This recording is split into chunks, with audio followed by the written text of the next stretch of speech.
Hello बच्चों, अस्सलाम वालेकुम। आज हम इंग्लिश का सेकंड चैप्टर यूनिट 2 का सेकंड चैप्टर पढ़ने जा रहे हैं। 2.2 nature created man and women as equal. बच्चों, एक्सप्लेनेशन से पहले आप लोगों को बता दूं कि इस लेसन के थ्रू हमको जो है ये बताने की कोशिश की गई है कि हमारी जो दुनिया है, इस दुनिया में जितने भी लोग रहते हैं उसमें जैसे आदमी और औरतों में जो डिस्क्रिमिनेशन होता है, जो फ़र्क किया जाता है, ये इंसानों का बनाया हुआ है। कुदरत ने कहीं से भी आदमी और औरत में कोई फ़र्क नहीं किया है और उनको इक्वल बनाया है, एक जैसा बनाया है। इसलिए उनको एक जैसे हक दिए जाने चाहिए, उनके साथ एक जैसा सुलूक किया जाना चाहिए। यानी कि ये जो पुरानी प्रथा एक तरीके की लोगों के दिमागों में बसी हुई है कि जैसे आदमी जो है वो सुपीरियर होते हैं, men are superior and women are inferior, ये जो है ख़त्म करने की इस लेसन के थ्रू कोशिश की गई है। ठीक है, तो स्टार्ट कर। देखो बच्चों, मैं पहले ही बता दूं आप लोगों को कि इस लेसन में ना बहुत सारे हार्ड वर्ड्स हैं, तो ये वर्ड्स के मीनिंग्स मैं आप लोगों को बताती चलूँगी।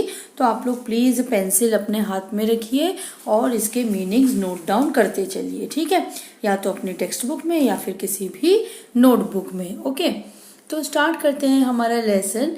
Nature created man and women as equals. The house and its surroundings are a sight of peace in the early morning of April. It nestles by the side of a small stream of crystal clear water. The stream tumbles down the green mountains only 2 miles or so away. There is a stretch of hundreds of acres of fertile land rolling with yellow mustard flowers between the mountain range and the house. अब देखो, ये एक घर है। उस घर से पहले उसके अतराफ में जो सीनरी है वो कैसी है, वो कैसे क्रिएट की गई है, वो यहाँ पर बताया गया है हमको कि जो घर है, the house and its surroundings, उसके अतराफ में are a sight of peace in the early morning of April. अप्रैल के महीने की जो सुबह है वो यानी कि एक बिल्कुल खूबसूरत नज़ारा, अ साइट ऑफ पीस, कि जिसको देख के इंसान को बहुत ही सुकून मिले, ऐसा खूबसूरत प्यारा मंजर उस घर का और घर के अतराफ का दिखाई देता है in the early morning of April. It nostrils by the side of a small stream of crystal clear water। अब देखो यहाँ पर वर्ड दिया गया है nestles. Nestles means is close to, यानी उसके नज़दीक, उस घर के नज़दीक। It nestles by the side of a small stream, एक छोटी सी नदी, ऑफ क्रिस्टल क्लियर वाटर, जिसका पानी बेहद साफ चमकदार पानी, क्रिस्टल क्लियर यानी बिल्कुल साफ और शफाफ पानी, क्रिस्टल के जैसा पानी जो है उस नदी का उस घर के नज़दीक से बहता है। It nestles means is close to, it is close to a small stream of crystal clear water. The stream tumbles down the green mountains। अब वो जो स्ट्रीम जो घर के पास से बह रही है वो कहाँ से आ रही है, कहाँ से गिरती हुई, tumbles down यानी वो बहती चली आ रही है the green mountains, हरे भरे पहाड़ों से, only 2 miles, सिर्फ 2 मील की दूरी पर, और सो अवे, सिर्फ या फिर तकरीबन उतना ही, या 2 मील की दूरी पर ही हरा भरा पहाड़ होगा जहां से वो स्ट्रीम बहती चली आ रही है। There is a stretch of hundreds of acres of fertile land rolling with yellow mustard flowers। यानी कि कई 100 एकड़ फर्टाइल जमीन जो है फैली हुई है, rolling with extending in long gentle slope. Rolling means extending in long gentle slope. तो बहुत ही मतलब कई 100 एकड़ जमीन जो है, फर्टाइल लैंड जो है वो फैली हुई है। किससे? विथ येलो मस्टर्ड फ्लावर्स, यानी पीले सरसों के फूलों से। देखो ध्यान दो मीनिंग्स पे बच्चों, हाँ बराबर। पीले सरसों के फूलों से, between the mountain range and the house. किसके बीच में है ये? माउंटेन रेंज और घर के बीच में कई 100 एकड़ फर्टाइल लैंड जो है वो फैली हुई है, जिसमें येलो मस्टर्ड फ्लावर्स है, यानी पीले सरसों के फूल उगे हुए हैं। खेती उगी, यानी हरियाली वाला एटमॉस्फेयर है। A garden is in front of the house. अब देखो घर के बाहर की सीनरी कैसी है वो तो बता दिया इसने, ठीक है। घर जो है उस घर के नजदीक में एक छोटी सी क्रिस्टल क्लियर वाटर वाली नदी जो है वो बहती है, जो कि ऊंचे पहाड़ों से बहती चली आ रही है। पहाड़ और घर के बीच में कई 100 एकड़ जमीन के ऊपर पीले सरसों के फूल जो है वो लहलहा रहे हैं, फैले हुए हैं, ठीक है।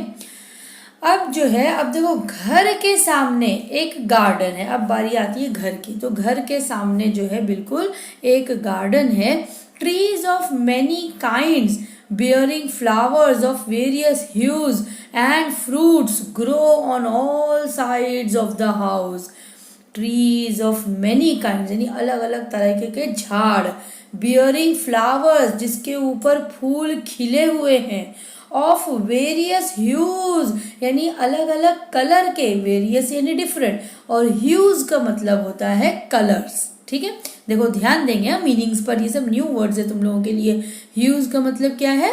कलर्स, यानी कि अलग अलग अलग किस्म के झाड़ जिसके ऊपर डिफरेंट काइंड्स के फ्लावर्स जो अलग अलग कलर के हैं, और फ्रूट्स भी निकले हुए हैं उन झाड़ों पर। On all sides of the house, घर के चारों तरफ से ये चीजें घिरी हुई हैं। समझ में आया? हर तरफ, ऑल साइड्स, अच्छा घर के हर तरफ में जो है इस तरीके के पेड़ पौधे तुमको देखने को मिलेंगे। यानी अब ये हो गया घर के अतराफ उसके गार्डन के बारे में।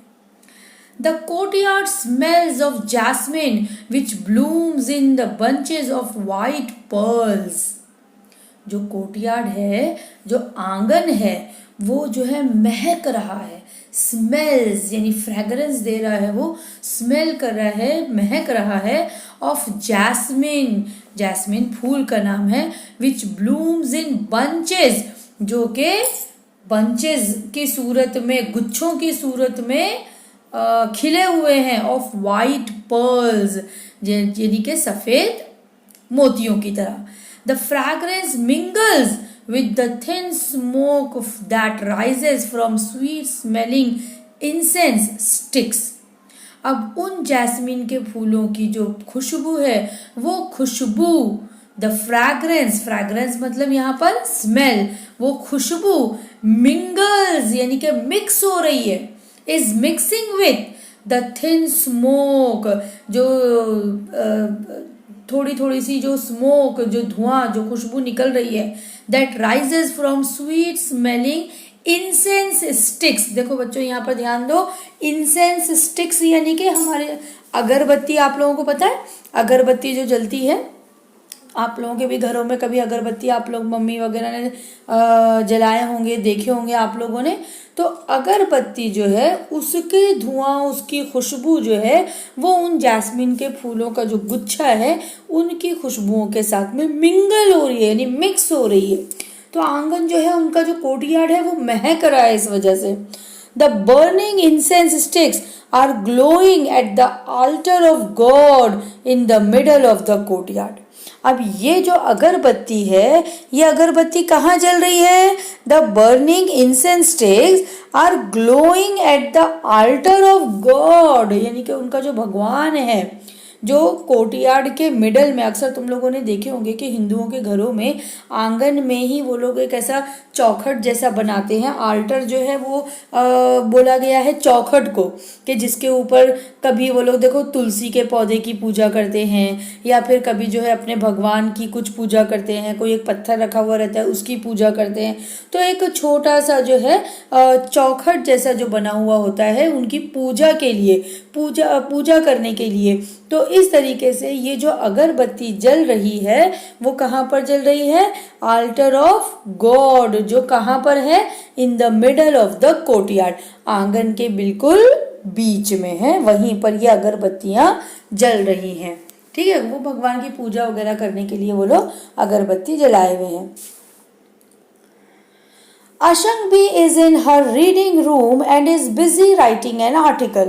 अब देखो ये जो इतना बड़ा डिस्क्रिप्शन दिया गया घर की जो अतराफ की सीनरी है, वो घर का कोर्टयार्ड, घर के आंगन के बारे में, तो ये जो है घर किसका है? अशंगबी का है। किसका है? अशंगबी का है। और अशंगबी उस वक्त अब जब ये क्या कर रही हैं?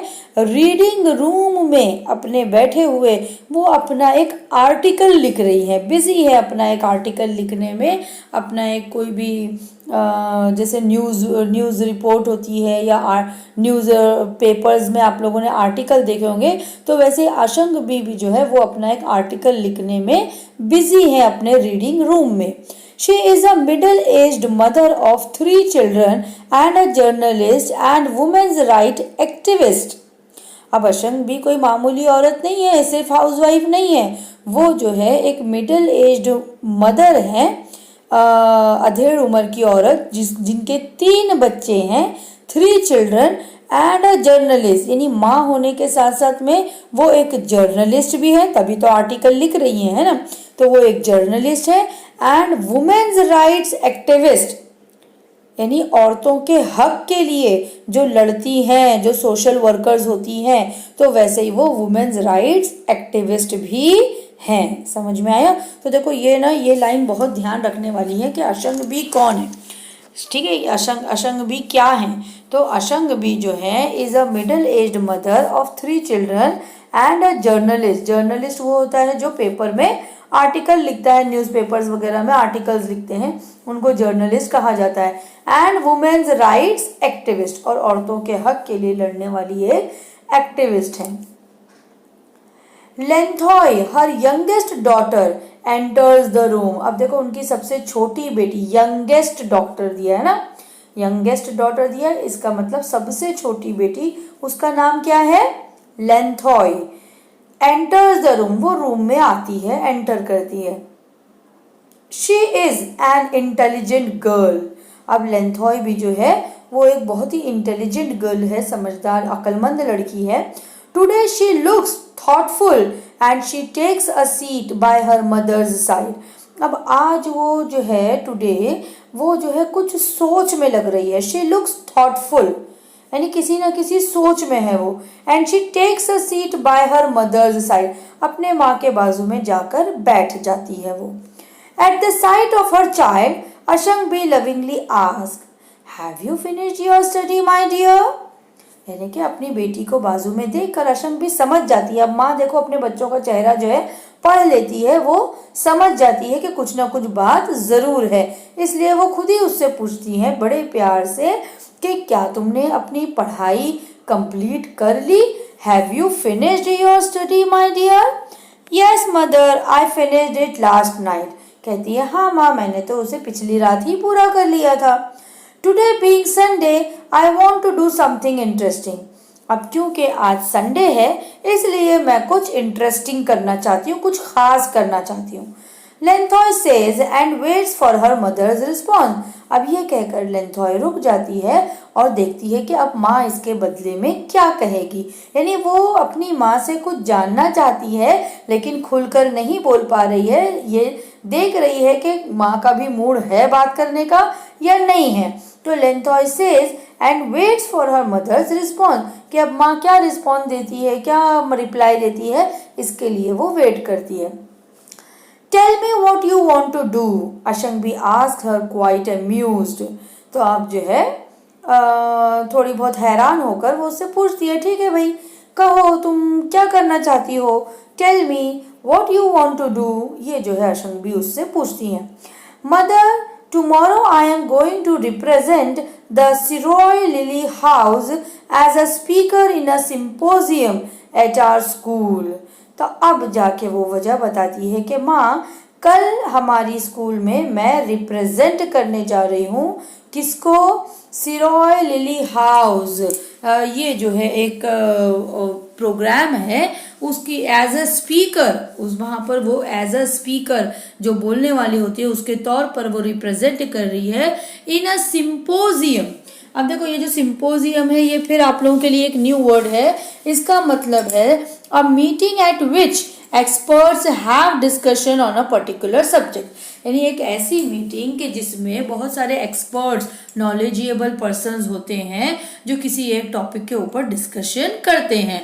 तो एक सिंपोजियम है उनकी स्कूल में और उसमें एज अ स्पीकर वो रिप्रेजेंट कर रही है। तो अब जाहिर सी बात है, अगर वो रिप्रेजेंट कर रही है तो उसे भी तो उन सब चीज़ों की नॉलेज होनी चाहिए ना, कि जो टॉपिक है वो टॉपिक से रिलेटेड उसको भी पूरी मालूमात होनी चाहिए। तो अब वही सारी मालूमात वो अपनी माँ से लेने के लिए बैठी है। The topic is God created man and women as equals.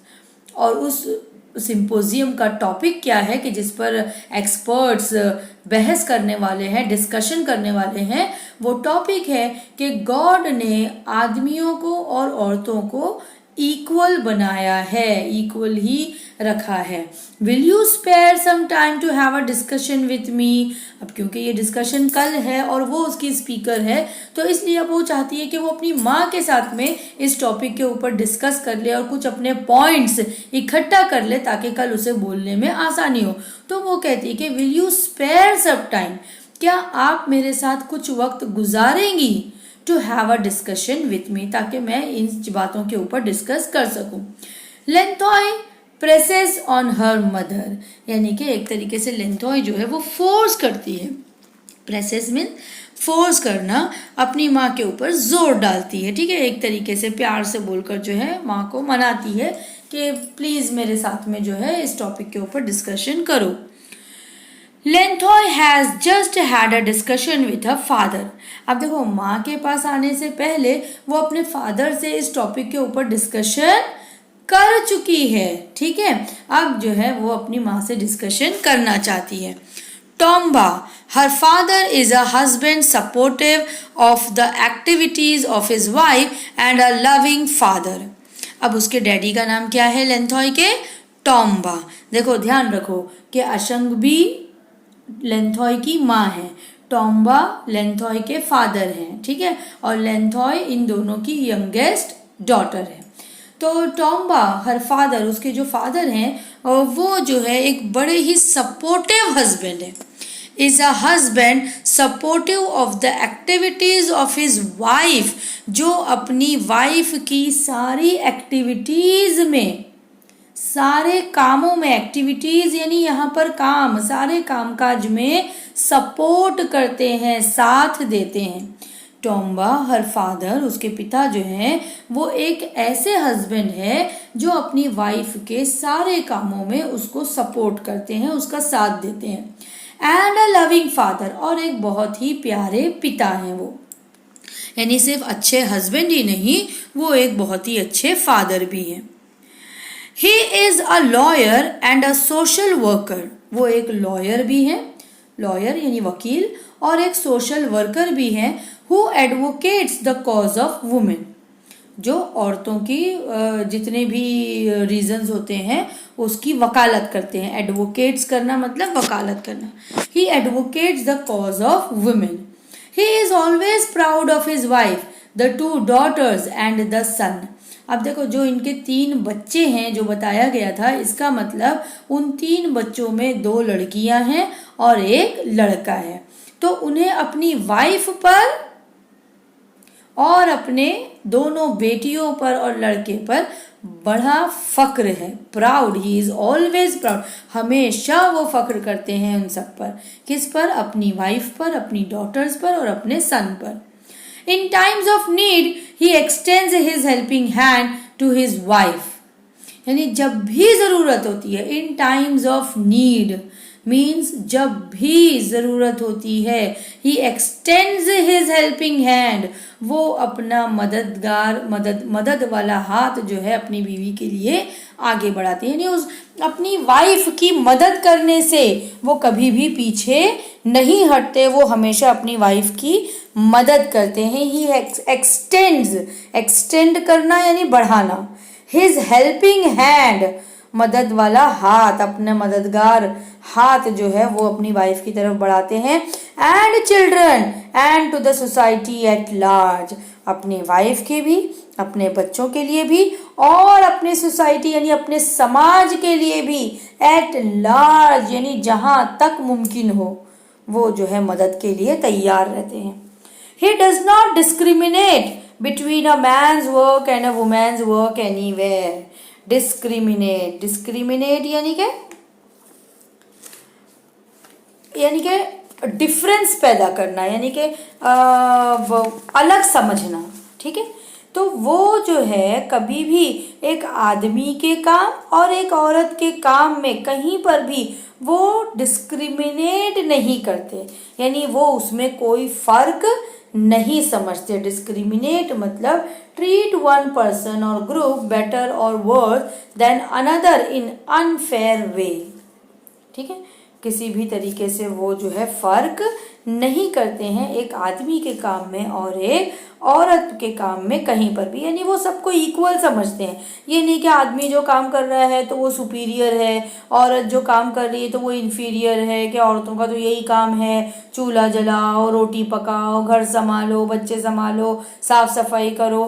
यानी अगर औरतें ये कर भी रही हैं तो उनको नीचा दिखाने का कोई हक नहीं है आदमी को, क्योंकि अगर औरतें ये ना करती तो आदमी तो अकेले फिर ये सब पूरी दुनिया और ये अपना घर बार और अपने बच्चों को नहीं संभाल सकता था। समझ में आया? तो यहाँ पर कभी भी ये बात ध्यान में रखो कि आदमियों के काम में और औरतों के काम में कोई फर्क नहीं होना चाहिए। अब जैसे अक्सर करके घरों में भी होता है कि बोले भी झाड़ू देना है तो बोले लड़की है, बहन है जो तो बोले वो झाड़ू देगी, जो भाई है जो लड़का है बोले वो झाड़ू नहीं देगा क्योंकि वो लड़का है। क्यों नहीं देगा भाई? घर जितना लड़की का है उतना ही लड़के का भी है। तो जिस तरीके से घर की साफ सफाई में लड़की की जिम्मेदारी बनती है, लड़के की भी उतनी ही बनती है। अपने घर के काम करने में कभी भी लड़कों ने शर्म नहीं करनी चाहिए, क्योंकि ये नहीं है कि ये झाड़ू देना है तो ये सिर्फ औरतों का ही काम है, ये आदमियों का काम नहीं है। ऐसा नहीं है, समझ में? खाना बनाना सिर्फ औरतों का काम है, आदमियों का काम नहीं है। अब आजकल देखो कितने शेफ तुमको मिलेंगे जो जेंट्स हैं, जो आदमी हैं। आज के इस दौर में ये सारे फर्क, हालांकि ये समाज के ही पैदा किए गए फर्क थे। ये कभी भी मजहब जो है या ऊपर वाला कभी भी किसी को भी जो है अनइक्वल नहीं बताता है किसी भी मजहब में, याद रखो। तो ये जो है समाज का ही पैदा किया हुआ था और अब समाज ने ही इन चीज़ों को, अब काफ़ी तब्दीलियां आ गई हैं, लेकिन अब भी कुछ लोगों की सोच बदलने की ज़रूरत है। तो अब टॉम्बा जो लेंथॉय के फादर हैं वो कभी भी फर्क नहीं करते हैं man's work and a woman's work anywhere.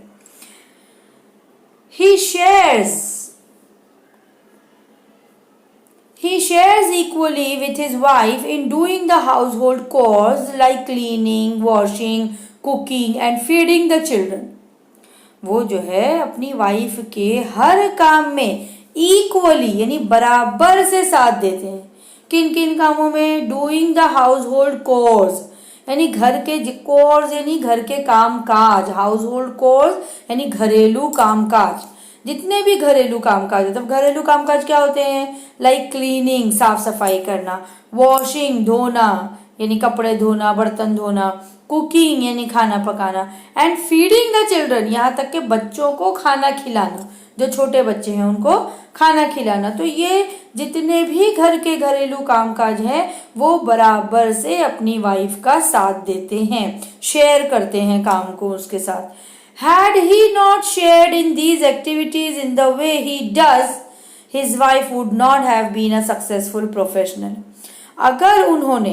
अगर had he not shared, अगर उन्होंने घरेलू कामकाज में in the way he does, जिस तरीके से उन्होंने साथ दिया, अगर वो ये शेयर नहीं करते, अगर वो अपनी वाइफ का साथ नहीं देते, उसकी मदद नहीं करते, तो उनकी वाइफ आज इतनी सक्सेसफुल प्रोफेशनल जो आज वो हैं वो नहीं होती।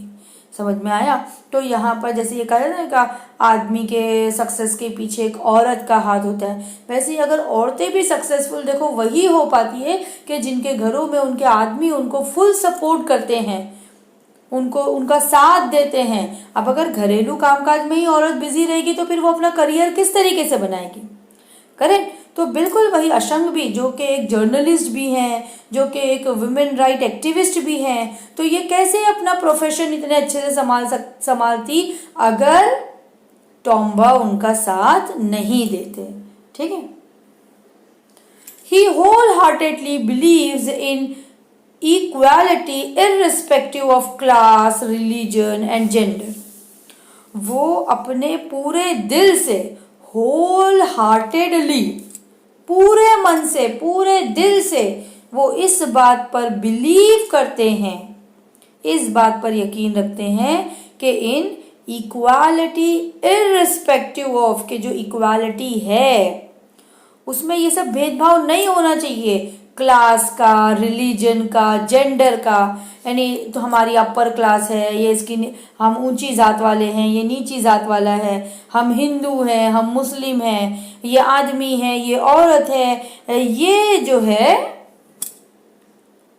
इक्वालिटी जब हम इसकी बात करते हैं तो ये उसके बीच में नहीं आना चाहिए। वो इस बात पर पूरे मन से बिलीव करते हैं, यकीन रखते हैं। In his discussion with his daughter, he laments over the great injustice done on women in the society.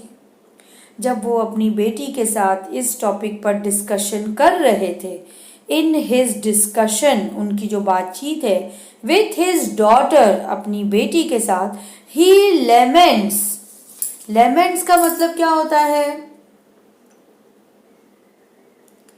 Expresses grief and sorrow, यानी दुख जताना। उन्होंने इस बात पर दुख जताया, expresses grief and sorrow over the great injustice, कि जो बहुत बड़ी नाइंसाफी हुई है, जो ग्रेट इनजस्टिस हुआ है, किनके साथ? ऑन विमेन, औरतों पर, इन द सोसाइटी, हमारे समाज में। ठीक है? कि जब वो अपनी बेटी के साथ डिस्कशन कर रहे थे तो उन्होंने इस बात पर बड़ा दुख जताया कि हमारी सोसाइटी में औरतों के साथ बड़ी नाइंसाफी हुई है। Telling her, my dear child, the world is still full of inequalities. उन्होंने कहा कि मेरी बच्ची, ये जो दुनिया है ये अब भी बहुत इनइक्वालिटीज से भरी हुई है। इन इक्वालिटीज की का अपोजिट इनइक्वालिटीज, यानी कि जहाँ पे इक्वल नहीं समझा जाता है, अभी भी ये सोच से जो है ये दुनिया भरी हुई है। We have to find a way to bring equality between man and women. हमको जो है कोई ना कोई रास्ता निकालना पड़ेगा। वी हैव टू फाइंड, खोजना पड़ेगा, अ वे, कोई रास्ता, टू ब्रिंग, ये लाने के लिए, क्या? Equality between man and women, आदमी और औरत के बीच में इक्वालिटी लाने के लिए हमें कोई ना कोई रास्ता तो खोजना ही पड़ेगा। Her father's words are still ringing in the ears of Lenthoi. यानी अपने पिता के साथ जो उसकी बातचीत हुई, वो सारे वर्ड्स अब तक उसके कानों में गूंज रहे थे। Still ringing. अब तक उसे वही सारे वर्ड्स जो है अपने पिता के सुनाई दे रहे थे। And she tells her mother of what her father has told her, और उसने अपनी माँ से ये सारी बातें कही जो उसके पिता ने उससे कही थी। Appreciative of her husband for his views, Ashangbi says, यानी कि अब अशंग बीवी जो है वो अपने हस्बैंड की जो सोच है, जो उनका तरीका है, उसको बहुत अप्रिशिएट करती हैं, बहुत ही उसकी तारीफ करती हैं। अप्रिशिएटिव यानी उन्हें बहुत फक्र होता है, प्रेज करती हैं वो कि उनके हस्बैंड के ये ऐसे विचार हैं, हिज व्यूज, उनकी सोच जो है वो ऐसी है। अब देखो अशंग भी क्या कहती हैं। अशंग भी says, your father is right, तुम्हारे पिता बिल्कुल सही हैं। In no society do women enjoy the same opportunities enjoyed bye main, कि कोई भी समाज ऐसा नहीं है, इन नो सोसाइटी, आज भी जो है कोई समाज ऐसा नहीं है कि जहाँ पे औरतें वो सारी अपॉर्चुनिटीज इंजॉय कर सकती हैं जो मेन इंजॉय करते हैं।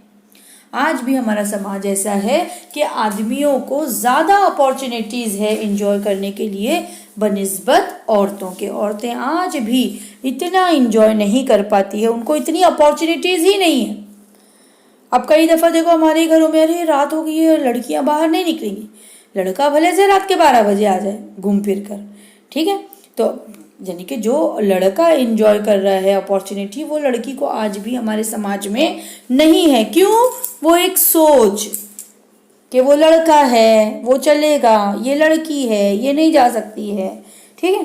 काम करना है, आगे जॉब करना है, नहीं नहीं नहीं नहीं नहीं, बोले लड़का जाएगा, लड़का जॉब करेगा, लड़की नहीं, लड़की को 10वीं करा के 12वीं करा के बिठा दो, उसको थोड़ी जॉब करना है, उसको थोड़ी कोई काम करना है। यानी ऐसी एक सोच अभी भी समाज में, कई घरों में अभी तो बहुत, मतलब फिर भी चलो भाई समाज बदल चुका है, लड़कियां भी बहुत आगे बढ़ रही हैं, आज बदलाव आया है, पर अब भी कुछ कुछ लोग ऐसे हैं, अब भी कुछ लोगों की सोच ऐसी है जो लड़कों को ज़्यादा अहमियत देती है बनिस्बत लड़कियों के।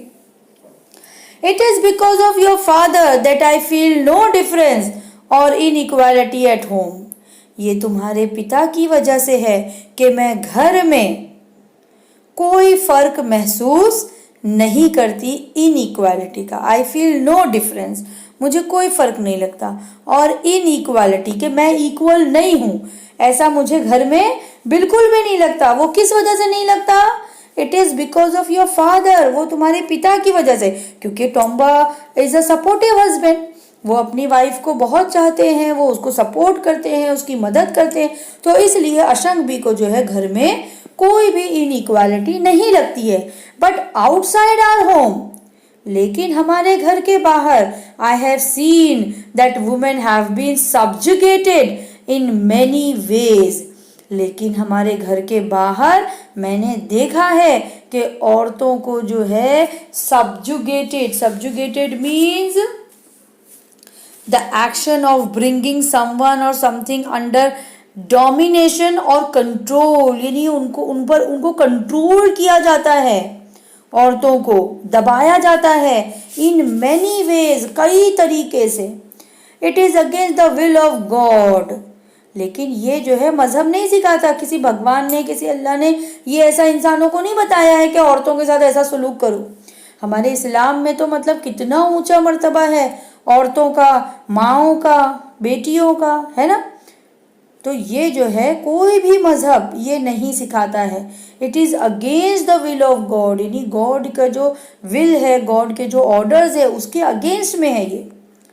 God has sent men and women to our earth to share the joys and sorrows of life equally. God ने आदमियों को और औरतों को जमीन पर भेजा। गॉड हैज सेंड, गॉड ने भेजा, men and women, आदमियों को और औरतों को, to our earth, हमारी जमीन पर, to share the joys and sorrows, ताकि वो शेयर कर सके खुशियाँ और गम। देखो joys and sorrows are two opposite words of life equally. अपनी लाइफ में इक्वली एक साथ मिलजुल कर बराबरी से वो जो है दुख सुख आपस में बांट सके, इसलिए और आदमियों और औरतों को गॉड ने अर्थ पर भेजा।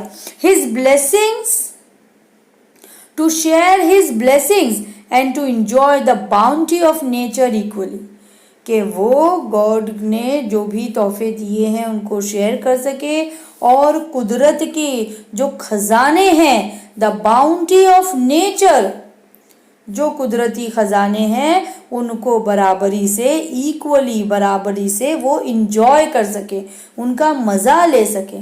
देखो ये बहुत अच्छी बात, मतलब अशंक भी उसको बता रही हैं लेंथोय को कि घर में तो उनको बिल्कुल ऐसा नहीं लगता कि वो इनइक्वल है या कोई फ़र्क है हस्बैंड एंड वाइफ में के होने में। क्यों? This is because of Lenthoi's father, ठीक है, उनके हस्बैंड की वजह से उनको नहीं लगता घर के अंदर, लेकिन घर के बाहर क्योंकि वो वुमेन एक्टिविस्ट भी है ना, तो इसलिए घर के बाहर उन्होंने औरतों के कई ऐसे मसले देखे हैं कि जहाँ पे औरतों को जो है कई तरीके से कंट्रोल किया जाता है, दबाया जाता है इन मैनी वेज, जबकि गॉड ने, ऊपर वाले ने जो है कहीं भी ऐसा नहीं लिखा है, it is against the will of God. जबकि गॉड ने तो अर्थ पे आदमी और औरत को भेजा ताकि वो दुख सुख जो है एक साथ मिलजुल कर अपनी लाइफ गुजार सकें, गॉड की दी गई चीज़ों को शेयर कर सकें, जो कुदरती ख़जाने हैं उनको इक्वली इंजॉय कर सकें।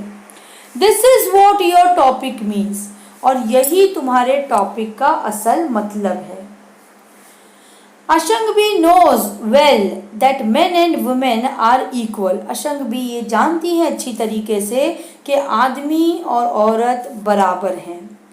Women who are half of the human race are as important as men, कि एक ये जो जिंदगी की जो दौड़ है, ह्यूमन रेस, ये जो हमारी लाइफ गुजरती है, इस जिंदगी की दौड़ में औरतें उतनी ही इम्पोर्टेंट हैं जितने के आदमी। Women who are half of the human race are as important as men. औरतें उतनी ही इम्पोर्टेंट हैं जितने के आदमी। अब खुद ही सोचो ना आप लोग, क्या इस जिंदगी की दौड़ में अगर आदमी, ऊपर वाला सिर्फ आदमियों को ही भेज देता, औरतों को नहीं भेजता, तो क्या ये दुनिया बन पाती? क्या ये दुनिया चल पाती आगे? नहीं चल पाती। सिर्फ औरतें होती तो चल पाती क्या दुनिया? आदमी नहीं होते तो चल पाती क्या दुनिया? तो भी नहीं चल पाती। तो यही अशंगबी के बताने का मतलब है कि ज़िंदगी की इस दौड़ में जितना आधा अगर आदमी ज़रूरी है, औरतें भी उतनी ही ज़रूरी हैं, दोनों इम्पोर्टेंट हैं। She writes and talks about such topics. वो अक्सर करके ऐसे टॉपिक्स के बारे में लिखती भी हैं और बात भी करती हैं। Her daughter, though a child, also understands well that her mother is not a person of lesser quality than her father. हाँ, उनकी जो बेटी है, her daughter, though a child, हालांकि वो बच्ची है, लेकिन वो भी इस बात को समझती है अच्छे से। Also understands well that her mother is not a person of lesser quality, कि उसकी माँ जो है वो उसके फादर से कोई कमतर क्वालिटी की नहीं है, वो भी उतनी ही ऊंची, उतनी ही ज़रूरी है जितने के उसके फादर। करेक्ट? तो वो जो है वो भी इम्पोर्टेंट है, फादर भी इम्पोर्टेंट है, मदर भी इम्पोर्टेंट है। She says our home is full of love with you mother. वो अपनी माँ कि इस बात को समझती है, इस बात को जानती है और अपनी माँ से कहती है कि हमारा घर जो है वो प्यार से भरा हुआ है, ये सिर्फ और सिर्फ तुम्हारी वजह से है माँ। क्या तुम लोगों ने कभी अपनी मम्मी से कहे ऐसा, आई लव यू मम्मी, ऐसा इस तरीके से कहे कभी?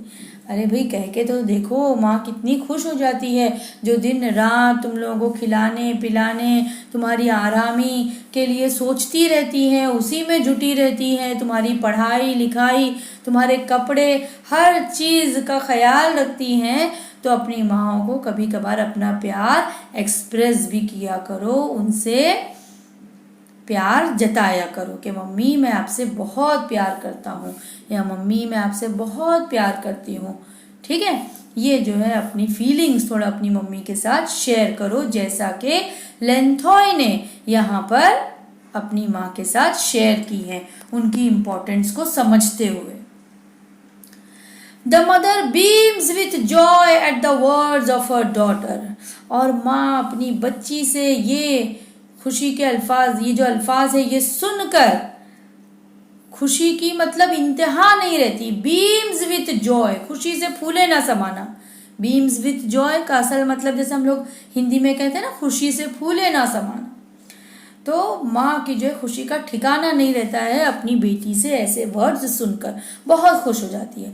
आप लोग भी कहेंगे ना तो आपकी भी माँ जो है बहुत खुश हो जाएगी। As a matter of fact mother is the fountain of love in a family. हकीकत तो ये है, as a matter of fact means हकीकत यही है कि mother is the fountain of love. Fountain फव्वारा, यानी प्यार का फव्वारा है, होती है माँ इन अ फैमिली। एक फैमिली में माँ जो है वो प्यार का, वो जो अपने मतलब प्यार की बौछार करते रहती है सब पर, अपने बच्चों पर, अपने घर के लोगों पर, अपने प्यार से जो है अपना घर संजोती है, वही माँ होती है। ठीक है, this bond of love is beyond comparison with anything else in the world. माँ के प्यार का जो बंधन होता है, this bond of love is beyond comparison, यानी इसका कोई कंपैरिजन ही नहीं है। तुम किसी चीज से इसको कंपेयर नहीं कर सकते कि भाई ये जो है दुनिया की इस चीज के बराबर है, मेरी माँ का प्यार जो है वो दुनिया की इस चीज के बराबर है। कर सकते हैं क्या? नहीं कर सकते। किसी से भी माँ के प्यार को कंपैरिजन नहीं किया जा सकता है, कंपेयर नहीं कर सकते। This bond of love is beyond comparison with anything else in the world. It is because of this that motherhood has been glorified and women accept the challenges in life to become a mother. और यही वजह है, it is because of this, इसी वजह से that motherhood has been glorified, यानी कि motherhood यानी कि जो माँ बनने का अमल होता है, ये सबसे हर जगह पर देखो माँ की अजमत जो है वो हर जगह पर मानी जाती है। हर जगह पर इसको जो है मतलब सबसे ऊंचा रखा गया है। देखो इस्लाम में भी माँओं का दर्जा जो है वो सबसे ऊंचा रखा गया है। किसी भी मजहब में चले जाओ, किसी भी सोसाइटी में चले जाओ, कहीं चले जाओ, माँ का जो मर्तबा है ना वो हर जगह पर ऊंचा ही रखा गया है। तो दिस हैज बीन ग्लोरीफाइड, इसको जो है माना जाता है। एंड वुमेन, और यही वजह है कि औरतें जो है एक्सेप्ट करती हैं इस चैलेंज को कि वो लाइफ में माँ बनना चाहती हैं। ठीक है, showing deep affection, Ashangbi continues, pioneer women testify to the equality of women with men. अब जो है डीप अफेक्शन अपना बताते हुए जो अपना प्यार मोहब्बत जो है जताते हुए अशंग भी जो है अब आगे कंटिन्यू करती हैं, आगे बताती हैं। क्या बताती है? Pioneer women testify to the equality of women with men. अब यहाँ पर पायोनियर मतलब a person who is among the first to study और डेवलप समथिंग, यानी वो लोग जिन्होंने कोई काम करने में पहला कदम रखा, यानी अपना पहला कोई काम किया गया हो। तो वो औरतें जिन्होंने जैसे समाज के जो अंधी अकीदतें थी, औरतों को लेकर जो जुल्म ज्यादती थी, उसको तोड़ने के लिए उन्होंने जो पहले काम किए, वो औरतें, उन्हें क्या कहा गया है? Pioneer women. Testify means to give और प्रोवाइड प्रूफ और एविडेंस, जिन्होंने ये साबित किया, उन्होंने प्रूव कर दिया कि वो इक्वल है, equality of women with the main, आदमियों के साथ में अपनी इक्वालिटी उन्होंने साबित की। जैसे कि देखो हमारे पास बहुत सारी एग्जाम्पल्स हैं हमारी हिस्ट्री में भी, रजिया सुल्ताना, रानी लक्ष्मीबाई, ये ऐसी, जैसे mother Teresa, okay, Indira Gandhi, इतनी लेडीज की तो इतनी मिसालें हैं कि जिन्होंने ना कि सिर्फ अपना घर संभाला बल्कि समाज में भी अपना एक मुकाम बनाया और उस टाइम पे उस दौर में लोगों की जो सोच थी उससे हटकर उन्होंने अपने आप को साबित किया कि हम आदमियों से कम नहीं हैं। तो pioneer women testify to the equality of women with men. आप लोगों को ये लाइन का मतलब समझ में आया अच्छे से? पायोनियर मतलब a person who is among the first to study something या और टू डेवलप समथिंग, और टेस्टिफाई का मतलब है टू गिव और प्रोवाइड प्रूफ और एविडेंस अबाउट समथिंग। तो इस तरीके से औरतों ने साबित किया है अपने आप को कि वो आदमियों से कम नहीं है। Actually life is not possible without both women and main. जो सही बात है ना कि लाइफ जो है, जिंदगी जो है, वो आदमी अगर सोचे औरतों के बगैर या औरतें अगर सोचे आदमियों के बगैर, तो उसके बगैर तो जिंदगी हो ही नहीं सकती, नस्ल आगे बढ़ ही नहीं सकती है। ये जिंदगी गुजारने के लिए आदमी और औरत दोनों का होना जरूरी है। Correct. Lenthoi has been fascinated by the stories of pioneer women. Lenthoi जो है बहुत ही फैसिनेट होती है, यानी वो बहुत ही उसको खुशी मिलती है, दिलचस्पी आती है उसको किस चीज में? Stories of pioneer women. वो औरतें जिन्होंने अपने आप को साबित किया, वो औरतें जिन्होंने बंधनों को तोड़कर अपने आप को साबित किया, ऐसी औरतों की कहानियां सुनने में लेंथॉय को बड़ा मजा आता है। Her grandmother had narrated many stories of the brave queens like Linthoingambi. ठीक है, अब उनकी जो दादी थी, her grandmother had narrated many stories of the brave queens. उसकी जो नानी है उन्होंने उसे बहुत सारी बहादुर महारानियां जो थी उनकी कहानियां सुना रखी थी, जिनमें से एक कौन है? लेंथॉइंगम्बी एंड कुरंगनायानी। ये दो महारानियां थी जो बहुत ही बहादुर थी। Who were as brave as kings, राजाओं के जैसी बहादुर थी दोनों। There were also many brave women among the common people, और जो कॉमन पीपल हैं, जो आम लोग होते हैं, उन लोगों में भी कई बहुत सारी बहादुर औरतें होती हैं, ये भी वो जानती थी। These women has her grandmother narrated, उसकी जो ग्रैंड मदर है उन्होंने उसको सुनाया था कि ये जो औरतें हैं were makers of home, family, society and the nation. यानी कि ये ऐसी औरतें हैं कि जिन्होंने ना कि सिर्फ अपना घर बनाया, ना कि सिर्फ अपनी फैमिली को संभाला, ना कि समाज को, ना कि सिर्फ इतना के नेशन को, अपने पूरे मुल्क को संभाला, ऐसी औरतें भी हैं। ठीक है, यानी एक आम सी मामूली सी औरत, लेकिन कई औरतों ने ऐसे भी काम किए हैं बहादुरी के कि जिन्होंने ना कि सिर्फ अपना घर बनाया, उन्होंने अपना घर भी बनाया, अपनी फैमिली संभाली, समाज में भी काम किया और मुल्क का भी नाम रोशन किया। तो कई ऐसी औरतों के बारे में उनकी जो ग्रैंड मदर है, किसकी? लेंथॉय की, उसने उन्हें सुना रखा था। They were civilizing influences. They were civilizing influences mean influences which improve or enlighten someone or something. कि जो रोशनी डालते हैं समाज पर और समाज की हकीकत पर जो रोशनी डालती हैं, ये उनमें से हैं। At the same time, they were also adventurers who claimed their shares in free land. At the same time, there were also adventurers. Adventurers जो है adventures में हिस्सा लेते हैं। Who claimed their shares in free land, जिन्होंने खेती बाड़ी के लिए फ्री लैंड में अपने हक के लिए लड़ाई की। At the same time, there were also adventurers.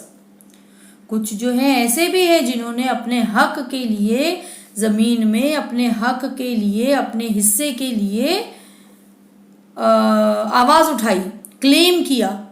Plugged and raised crops with their own hands, खुदाई भी की जमीन की और अनाज उगाया अपने ही हाथों से, एंड ड्रोव कैटल, और वो खुदाई करते वक्त वो बैल वगैरह चलाते हैं ना, ड्रोव कैटल, उनको भी संभाला। तो ये देखो, तुम लोगों ने पुराने ज़माने की एक पिक्चर है मदर इंडिया, कैसे मतलब उसका आदमी मर जाता है और उसके बावजूद वो अपने बच्चों के लिए, अपने हक के लिए, अपनी ज़मीन के लिए लड़ती है, अपनी ज़मीन हासिल करती है और फिर उसी पर जो है अनाज उगाती भी है और अपने बच्चों को पालती भी है।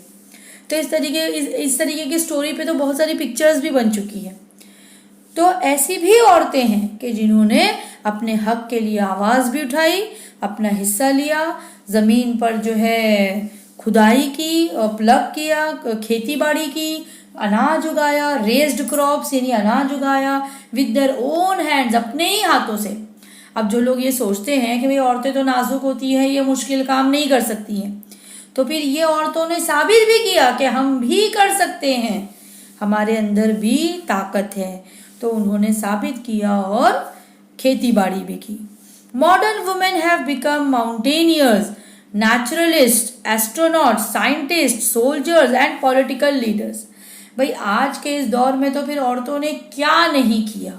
औरतें तो अब आज हर फील्ड में हैं, कोई फील्ड ऐसी नहीं है कि जहाँ पे औरतें नहीं है। पॉलिटिशियंस भी हैं, माउंटेनियर्स भी हैं, पहाड़ भी चढ़ती हैं, है ना, एवरेस्ट पर पहुंचने वाली, सब तुम लोगों ने देखे होंगे। एस्ट्रोनॉट कल्पना चावला, पता है कि नहीं पता है। नेचुरलिस्ट भी हैं जो नेचर से रिलेटेड इंफॉर्मेशंस कलेक्ट करती है। साइंटिस्ट भी हैं, सोल्जर्स भी हैं, है ना, और एंड पॉलिटिकल लीडर्स भी हैं। ये तो हमारे सामने की मिसाल है, बहुत सारे पॉलिटिकल लीडर्स हैं वुमेन। तो आज तो हमारी सोसाइटी में, मॉडर्न सोसाइटी में बहुत औरतों ने नाम कमाया है हर फील्ड में। This proves that there is nothing a woman can not do and also that women and men were created as equal. तो इस बात से ये साबित हो जाता है कि ऐसा कोई काम नहीं है कि जो औरतें नहीं कर सकती, और ये भी कि औरतें और आदमी जो है वो इक्वल क्रिएट किए गए हैं, इक्वल ही बनाए गए हैं। ठीक है, कोई सुपीरियर कोई इंफीरियर नहीं बना है। Then she asked her mother further, "Mother, you have thrown light on the equality of men and women and also have emphasized that the world is still an unequal world." अब ये लेंथॉय जो है ये भी देखो शुरू में ही बता दिया गया था कि एक इंटेलिजेंट लड़की है। ऐसा नहीं कि बस जितना बता दिया उतना सुन लिया और चुपचाप बैठ गई, नहीं। अब वो फिर क्वेश्चन करती है अपनी माँ से कि माँ, तुमने तो पहले ही रोशनी डाली, you have thrown light on. Thrown light on मतलब टॉर्च लेके नहीं बैठ गई। थ्रोन लाइट ऑन मतलब आपने इस बात पर तो पहले ही रोशनी डाल दी थी, पहले ही मुझे समझा दिया था। क्या? The equality of man and women, क्या आदमी और औरत बराबर होते हैं। एंड ऑल्सो हैव एम्फसाइज्ड, और फिर ये भी बताया that the world is still an unequal world, कि आज भी हमारी दुनिया में जो है वो अनइक्वल यानी इनइक्वालिटी तो आज भी है दुनिया में, अभी भी जारी है। यानी अब दोनों बातों में से मैं क्या सही समझूं, यानी इक्वल है या इक्वल नहीं है ना, मतलब तो यही हो जाता है। Then what I would like to know is if there are moral, social and legal provisions to enable women to express their physical and mental potential and to set themselves free from suppression. Amazed at the curiosity of her daughter, Ashangbi adds. अब जो है वो पूछती है कि मैं ये जानना, यानी आपने मुझे इस बात पर तो मुझे समझा दिया कि आदमी और औरत बराबर होते हैं, लेकिन फिर आपने साथ ही साथ ये भी कहा है कि दुनिया में जो है आज भी जो है अनइक्वल वर्ल्ड है, यानी दुनिया में आज भी जो है स्टिल इनइक्वालिटी है। तो फिर मैं ये जानना चाहती हूँ कि क्या if there are moral, social and legal provision, तो क्या औरतों को अपनी फिजिकल और मेंटल पोटेंशियल, अपनी फिजिकल यानी जिस्मानी, मेंटल यानी दिमागी, पोटेंशियल यानी कि सलाहियत, एबिलिटी जो है वो एक्सप्रेस करने के लिए, वो बताने के लिए क्या हमारे समाज में कुछ मोरल, सोशल और लीगल प्रोविजंस हैं? क्या कोई कायदे कानून है इन चीज़ों के लिए? And to set themselves free from suppression, और जिसकी वजह से हम उनको आज़ाद करा सकते हैं इस पाबंदियों से, सप्रेशन से। तो क्या ऐसा कुछ है? ऐसे कोई कायदे कानून है? ये पूछती है। Amazed at the curiosity of her daughter, Ashangbi adds, यानी अशंगी अपनी बच्ची की इतनी क्यूरियोसिटी देखकर खूब खुश हो जाती है, ताज्जुब में हो जाती है, हैरान हो जाती है। लेकिन फिर वो बताती हैं उसको, देयर आर मैनी, अरे भाई एक या दो प्रोविजन नहीं है, बहुत सारे हैं। Under the aegis of the United Nations there is a declaration for a new world of equality. Under the aegis means with the official support and backing of, यानी बहुत ही कानूनी तौर पर जो है official support United Nations America ने दिया है। किसको?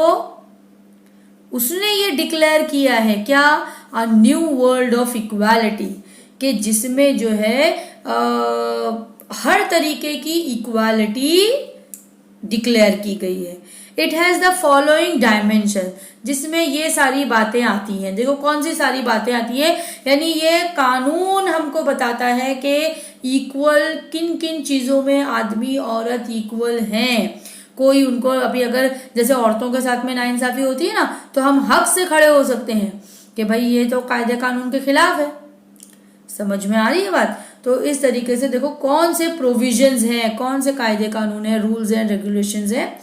Equal access to basic social services including health and education, यानी हेल्थ और एजुकेशन को लेकर जितनी भी सोशल सर्विसेज हैं उसमें इक्वल एक्सेस मिलेगा, आदमियों और औरतों को बराबर का हक मिलेगा।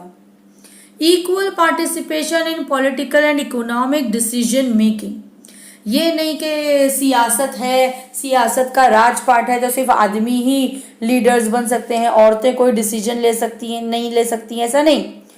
और औरतों और आदमियों को बराबर का हक दिया गया है कि वो बराबर पार्टिसिपेट कर सकते हैं। जितने भी पॉलिटिकल और इकोनॉमिक डिसीजन होते हैं, जितने भी पॉलिटिकल और इकोनॉमिक डिसीजंस बनाए जाते हैं उसमें आदमी और औरत बराबर के पार्टिसिपेंट्स होते हैं।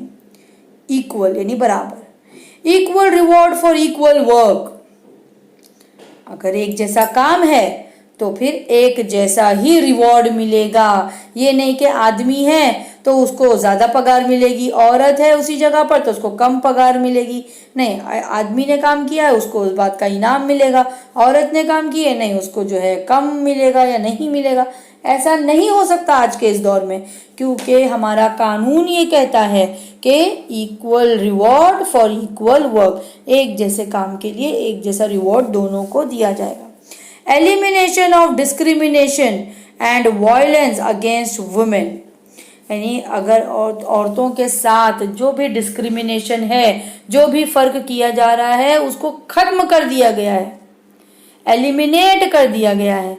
एंड वायलेंस, जो भी औरतों के ऊपर जुल्म ज्यादती होती है उसके अगेंस्ट में जो है उसको जो है खत्म कर दिया गया है। देन द मदर कंक्लूडेड, अब मदर फिर आगे जो है देखो क्या कंक्लूड करती हैं, क्या आगे बताती हैं। My dear daughter, we can affirm along with the United Nations that men and women are equals, कि मेरी प्यारी बच्ची हम इस बात से समझ सकते हैं कि यूनाइटेड नेशंस ने किस तरीके से मेन एंड वुमेन को इक्वल रखा है, तो हम भी उसी के साथ खड़े हैं। हम कौन? यानी हमारा नेशन यूनाइटेड नेशंस के साथ ही है इन सब चीजों में। Lenthoi understands what her mother means, Lenthoi समझ गई कि उसकी माँ क्या कहना चाहती है। And what the topic of the symposium means, और उसका जो सिंपोजियम का जो बहस व मुबाहिसे का टॉपिक है वो क्या है। दस कॉन्फिडेंट ऑफ सक्सेस अब वो पूरी तरीके से कॉन्फिडेंट है, उसको अपने आप पर भरोसा आ गया कि अब वही जीतेगी। द नेक्स्ट डे, दूसरे दिन, आफ्टर थैंकिंग हर मदर, अपनी माँ का शुक्रिया अदा करते हुए, द गर्ल ऑफ 12 साल की लड़की, कौन है ये 12 साल की लड़की? लेंथॉय, करेक्ट। लेंथॉय वो 12 साल की लड़की जो कि सिंपोजियम में एज अ स्पीकर खुद को रिप्रेजेंट करने जा रही है। आज अपनी माँ और पिता से बातचीत करने के बाद वो फुल कॉन्फिडेंस के साथ कि वही जीतेगी, बड़ी खुशी से happily rushes out of the room, अपने रूम के बाहर निकलती है। In the bright morning sun, चमकते हुए सूरज की रोशनी में सुबह की। The blue sky meets the range of the eastern mountains, eastern mountains पे ऐसा लगता है जैसे नीला नीला आसमान जो है उसे छू रहा है। The small girl is always fascinated by the small trial which winds up the distant purple mountain, और वो छोटी लड़की जो हमेशा इन्हीं सब चीज़ों से खुश हुआ करती थी। Which winds up the distant purple mountain, जो उससे थोड़ी फासले पर है। तो इस तरीके से बच्चों यहाँ पर हमारा ये लेसन ख़त्म हो जाता है और अब इस लेसन का वर्कशॉप देखते हैं। Find from the lesson words और phrase that means the following. Colours, ये मैं पहले भी आप लोगों को बता चुकी हूँ। कलर्स जो टेक्स्ट बुक में पैसेज में दिया गया है वो वर्ड है ह्यूज, HUES, ह्यूज। सेकेंड है a person who rights for newspaper और मैगजीन, वो कौन होता है जो न्यूज़पेपर और मैगजीन के लिए लिखता है? Correct, journalist. इसका आंसर क्या रहेगा? Journalist. C, make a difference between, make a difference between means discriminate. D है क्राई ओवर, दुख जताना यानी लेमेंट्स। ई है explain in detail, discussion. Discussion is the word which means explain in detail, या throw light on भी लिख सकते हो आप लोग। एक्सप्लेन इन डिटेल के लिए एक और वर्ड है थ्रो लाइट ऑन। एफ है abilities and qualities, abilities and qualities means potential. G है सेम अवेलेबिलिटी, जिसका आंसर है इक्वल एक्सेस। एच है a person who brings about a social political change, which means activist. क्या कहते हैं उसे? Activist. फिर दिया हुआ है pick out 5 compound words from the lesson. देखो कंपाउंड वर्ड क्या होते हैं? जो 2 वर्ड से मिलकर बनते हैं, नया वर्ड। जैसे grand mother, middle aged, crystal वो क्लियर, क्रिस्टल क्लियर दिया ना, court yard, reading room, anywhere, ये सारे वर्ड्स जो है क्या है? कंपाउंड वर्ड्स हैं। फिर दिया है read in your own words, answer in your own words. Read and write down 5 points which prove that Tomba, Lentheu's father, believes in gender equality, जिससे ये पता चलता है कि टोम्बा जो है जेंडर इक्वालिटी पर बिलीव करते हैं। ऐसा कौन सी 5 पॉइंट्स है बताओ? लिखेंगे सब। फर्स्ट वन है, पहले तो लिख देंगे following points prove that Tomba, Lentheu's father, believes in gender equality.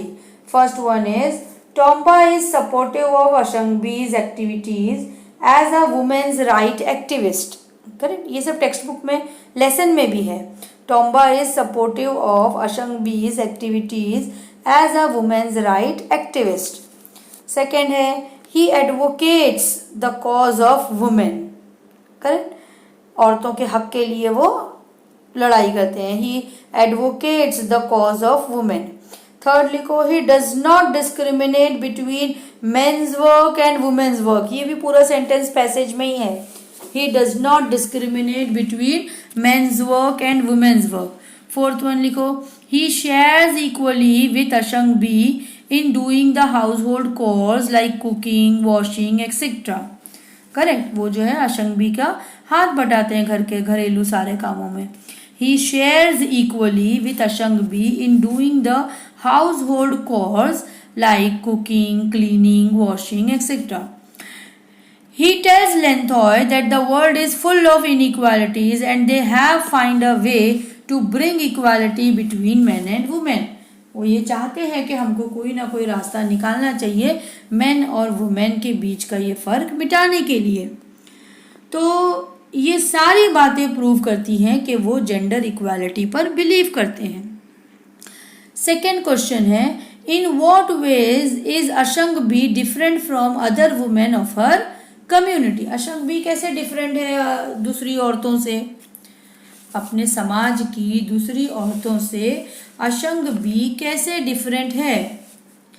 तो अशंग बी देखो सिर्फ एक घरेलू औरत नहीं है, जैसे कम्युनिटी में बाकी सारी औरतें सिर्फ एक हाउसवाइफ हैं जो सिर्फ घरेलू काम करती हैं।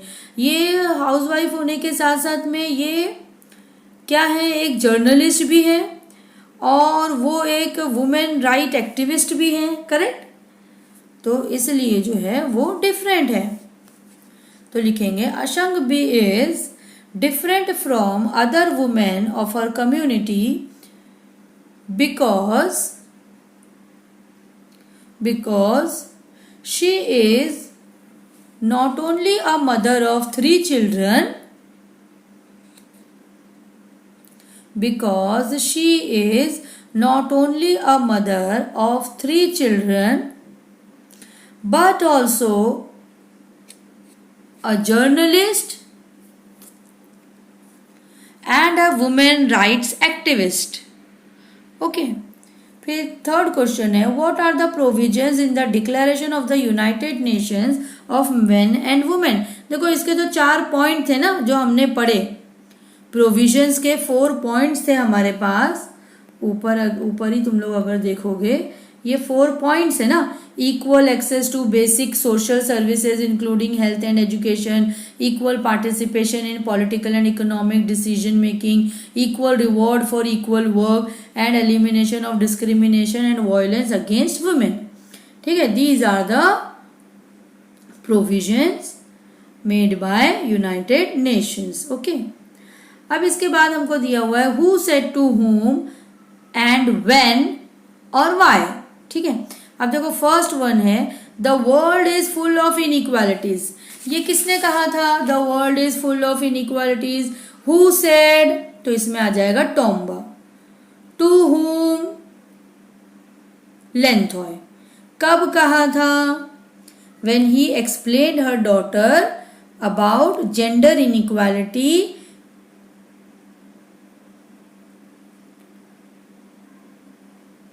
in the discussion. ठीक है, when he explained her daughter about gender inequality with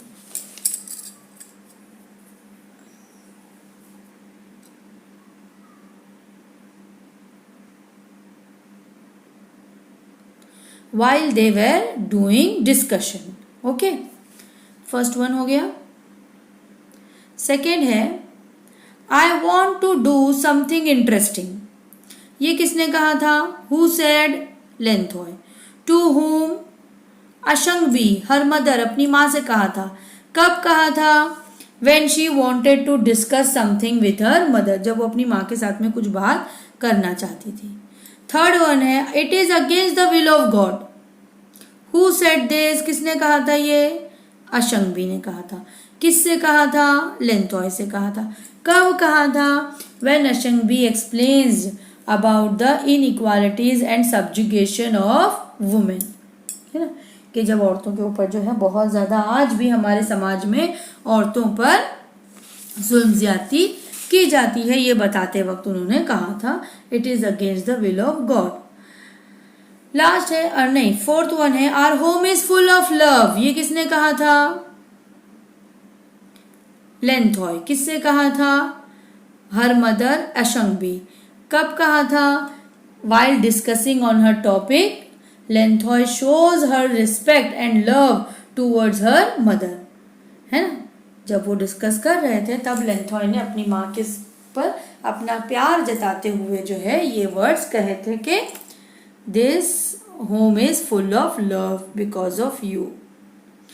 last है we can affirm along with United Nation that man and women are equal. ये किसने कहा? Ashangbi. Who said this? Ashangbi. To whom? Lenthoi. कब कहा था? When लेंथॉय asked her about the legal provisions available to enable women to express their potential and set themselves free from suppression। ये भी passage में पूरा सेंटेंस दिया गया है। ठीक है, तो यहाँ तक जो है हमारा ये लेसन कंप्लीट हो जाता है। इसके आगे ग्रामर पार्ट है, ये हम लोग बाद में करेंगे। ओके, तो बच्चों ये जितना भी मैंने करवाई हूँ आप लोगों को, लेसन की रीडिंग करो, लेसन को अच्छे से समझो। बहुत ही अच्छा लेसन है। इसमें हाँ हार्ड वर्ड्स हैं, लेकिन आप लोग पढ़ेंगे समझेंगे तो इजीली आगे के क्वेश्चन आंसर्स आप कर पाएंगे। ठीक है, तो लेसन की रीडिंग करने के बाद ही और मीनिंग्स याद कर लेने के बाद ही आप लोग क्वेश्चन आंसर्स याद करेंगे। ओके, और लिखकर मुझे बुक सेंड करेंगे चेकिंग के लिए। अल्लाह हाफिज़, बाय।